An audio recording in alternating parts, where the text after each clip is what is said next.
Well, there is a case to be made for what you're saying. And if you're very generous, you can make that case. I am not. I'm not diplomatic in this, never have been, because I am myself a mystic. Mm. And therefore, I know what's been lost by going down into those positivistic routes. It's made more poignant for mystics, more sad, more terrible when all of the champions of materialism and positivism came out and said that they were wrong. And this is an actual fact, by the way. So that is just extraordinary, right? To have then had decades of this positivism. Right. Okay, there's some beautiful moments that counterbalanced it all. Heidegger being, I'd say, top of the list, even greater than Hegel in that. Because what he returned us to, he wouldn't call mysticism, but there's no question that it is a restoration of something deeply, deeply profound that in its own way may even transcend what previous mystics have done. Because remember, mystics are also guilty of leading us up the garden path in their own way by being too abstract, too involved in supersensible worlds, too involved in a God that's remote. And basically, as we moved on into ontotheology, and finally we're in religion, and all of that is just totally to be thrown out, in my opinion. So yeah, there's the mystical way, but the mystical way has had its faults as well for 2,000 years. Then we have the positivists. There's definitely some good stuff in there. There's the love of common sense, especially if you're talking about the philosopher G.E. Moore, who was a positivist and a materialist. But he brought us back to common sense and the beauty and the luxury, and the necessity of common sense. There's some good aspects also about what Bertrand Russell and these people were doing. But as a bona fide mystic myself, you see, I'm just too conscious of what was lost. So, I grew up in the Steiner world. I grew up in the Krishnamurti world. I was studying Blake from the time of about 4 years old. I mean, I know that sounds weird, but it's true. So, not that I understood him, of course, I might add. But anyway, these were the things in my life. So I was always then, how could a person who's reading Blake from 4 and 5 years of age then go into a school in Ireland? I mean, that was a torturous process. How can a person who's already sort of, even on a primitive level, familiar with Wordsworth, and as I said, Blake and Schelling and Rabindranath Tagore and so many other mystical people from, before I even reached the age of 11, these were all people that were in my life, and a lot of artists to boot. How could you then take that child and stick him, as my parents stupidly did, into a state school? And then from there on to other state apparatuses, it's unbelievably difficult and painful and disconcerting. And so when you see that then all your fellows in the world, they're experiencing this as well, then you see the tragedy of it. And then, as I said, it becomes more poisonous, more hideous when you find out that, wait a minute, all those ideas that they were even exposed to now turn out to be ridiculous. Rupert Sheldrake can shoot them down in one lecture of 45 minutes. Right, yeah.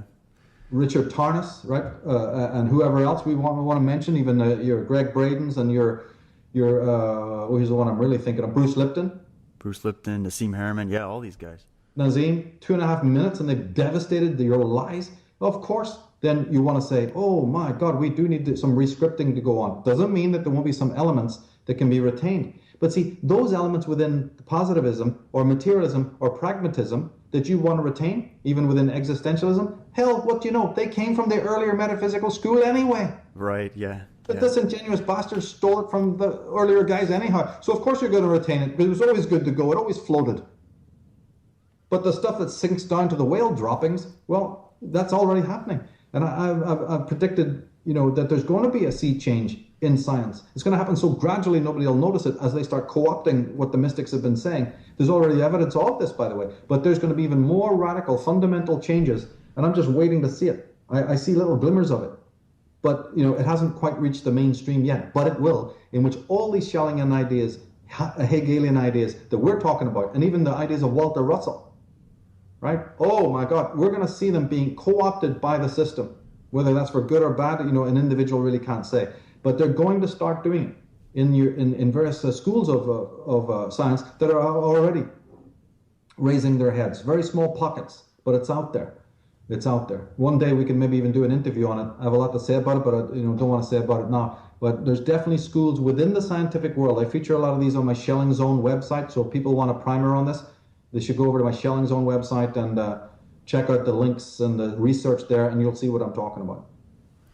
Well, this is really key too, because as you've been talking and as we've been looking at Path of the Fool, you've been talking about cycles and how there's sort of this period, even on an individual level, where maybe you start out in a whole state, as a child, right, where you've got this fearlessness, and it's kind of like the fool, but there's also a little bit of there's obviously some nescience there. There's some ignorance there. So as you go up, you're going to have these rises and falls of ignorance and enlightenment. And maybe if we look at history as an unfolding process of movement itself, then, and this is of course talking about the collective consciousness as well, then maybe this idea of going from a mystical into a very hard materialist scientific world back into maybe a combination of both, this is also a process of rebalancing, kind of like the yin yang and whatnot, that's happening as an unfoldment of history. Yeah, you see, when this unfoldment has always been there, right? There's been little flashes of it. What unfoldment are we really talking about? Self-consciousness. How did self-consciousness grow out of consciousness that itself grew out of the unconscious? So that's not a question that just happened in Germany in the 18th century. There's been self-consciousness for quite a while now. But what the Schellings and the Hegels were doing was looking at its roots of it, the logic of it, how it is that it came about. So what this means more in practical terms, unphilosophical terms, is that the self-conscious man, you and I, people listening to this dialogue here, they say, I've lived a lot of my life without ever questioning how I came to be who I am. So these guys are right. I have lived for experience and done this and that and the other. And I've got quite a lot of memories now, and I've done this and I've done a lot. I've been very active in the world. I've done umpteen things. But I've done all of that without ever asking, who am I? Where did my self-consciousness come from? So Hegel is saying that the man who asks that question is at the end of philosophy. He's actually ended philosophy. And that has great bearing on where we are in history. And people couldn't understand this. They got it all wrong. All he was saying was that philosophy that is a process itself. And that philosophy one day will come to the end. It's actually one of the reasons why his critics hated him so much, because they don't like endings. They want to keep you in perpetual mystery. So he's actually calling an end to this. Then when he looked down, as he was looking deeply into the matter of consciousness and what it is, he found another ontological fact that cannot be refuted and is absolutely objective. And that is to do with the dialectics. This is to do with opposites. We've already been talking about a few of them in the series. And this one matters as well. And that is, when I look into what is false, I find the truth. And when I look into what is true, I find falsity. So this is very interesting, that if I want to know something, it contains within it its opposite. That which is false only makes sense if I have truth to base it on.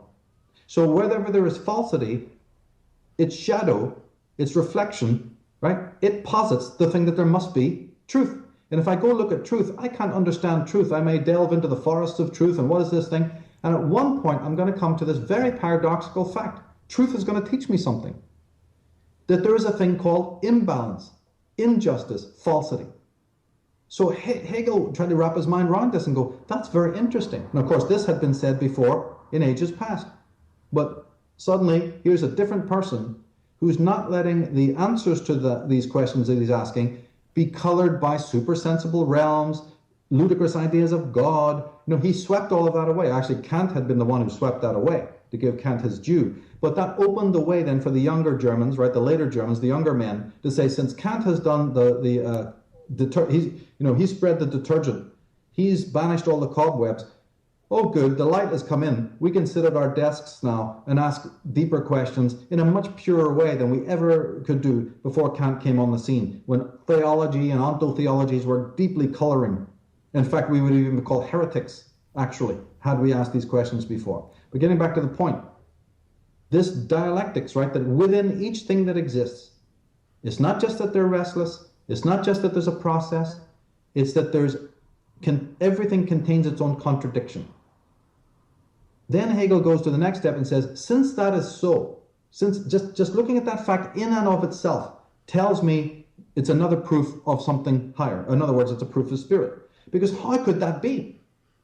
If the materialist account of the universe, which is just straightforward matter, unconscious, dead, mechanical, how can I find these living properties?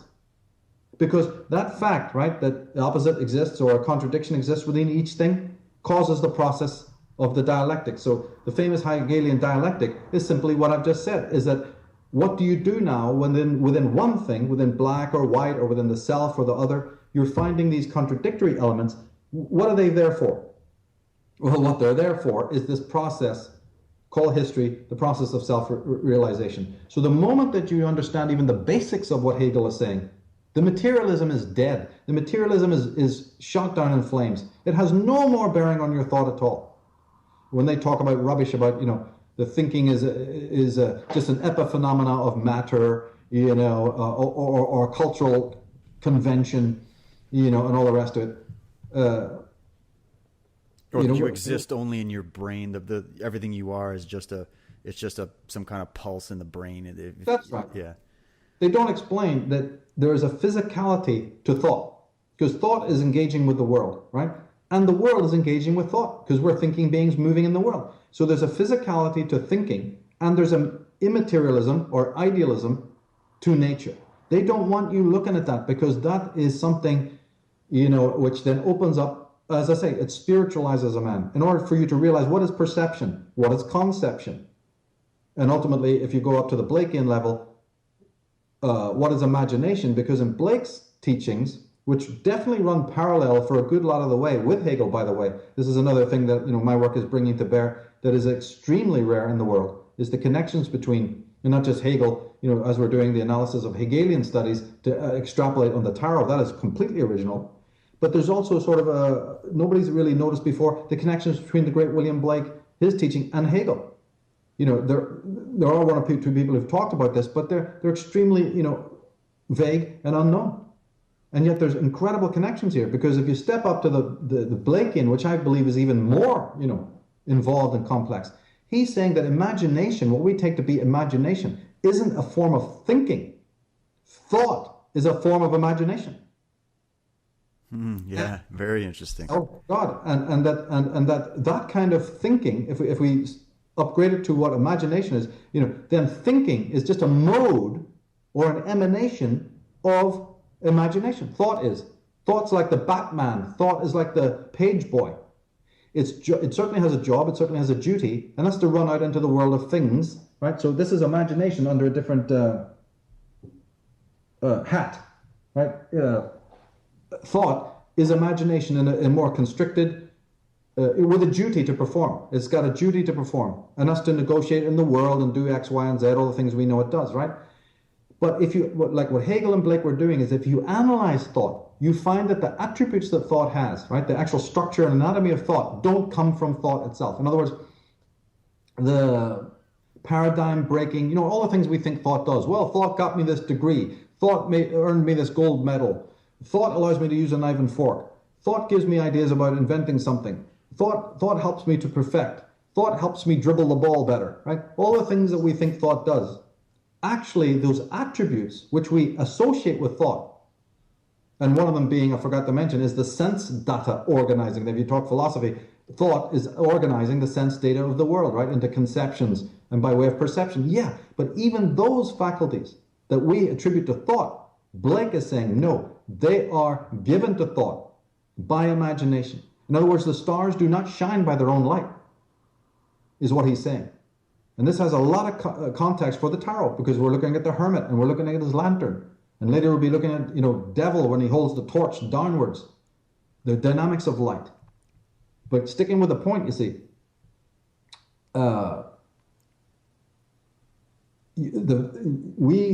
if you're coming from the previous schools, people like Immanuel Kant, thought is just simply organizing the data of the world. And Blake would not deny that. But he gives a higher suzerainty, right? The supernal imagination is even higher. And it is the connective tissue between you and the world. It does something more. So when you look at thought, and you find that it does indeed extend beyond itself, right? Thought is always ahead of itself. Thought is also always self-reflexive. Thought is also self-correcting. It has these incredible paradigm-breaking attributes. It's able to focus on itself, right? Like I said, the subject, you're the subject, but you can objectify yourself. You can actually think about your own thought. So the materialistic mindset is that thought just came up with all of that on its own. And if you do want an explanation, well, just look to the world. The world of matter, the world of stuff helped organize your mind. But see, that reeks. That is so false. That's so bankrupt. The very materialist who tells you that the world is dead, is mechanical, and has no consciousness, is now going to turn around and say, those qualities of a physical dead universe organized your mind? So we already realize, hey, we're up a cul-de-sac. Honey, turn the car around. We can't go up this road. Already, if you're thinking, you see the incredible illogicism of that.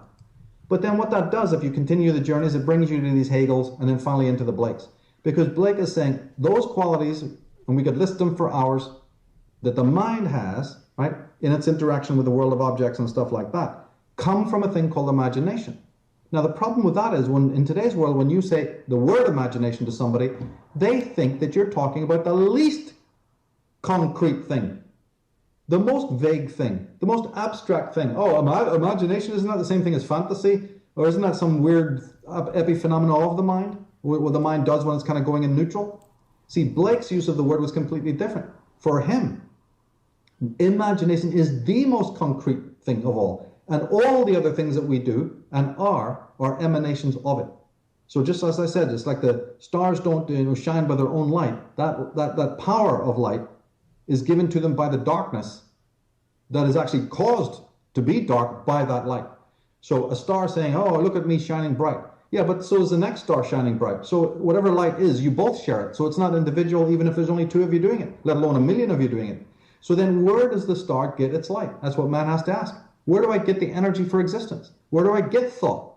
It's coming from the pleroma. It's coming from the imagination. Where does that lantern... Now, if the lantern shines bright, it creates a thing called darkness. If the lantern was turned out, your eyes would acclimatize to the darkness and wouldn't be dark anymore. So there's all these weird dynamics involved. And what this all means then is Blake is not fooled. He's saying just because what the imagination is, it's the parent of thought. Yes, it is cast into darkness relatively by the brightness of thought. But the brightness of thought came from the darkness. So imagination has a weird property of saying, I don't want to be seen. I don't want to be known. I'm the wind in the sails of the boat of the ego. I'm the force that moves the waves. But the boat's movement, it's okay if that is the center, if that's the focus. So we now have to start becoming aware of those other movements. And that's what Blake's work was all about, is to get you in touch with the imagination, which is ultimately not only the connective tissue that links mind and matter together, but is something that is far more transcendental, you see, than thought. More abstract, you could say, if you wanted to, but it's definitely more plastic. It's simply more plastic than thought. And it has its own goals, that transcend just the limited reason. Like I said, the reason and thought is just executing the will of imagination. But for some reason, it takes all the credit.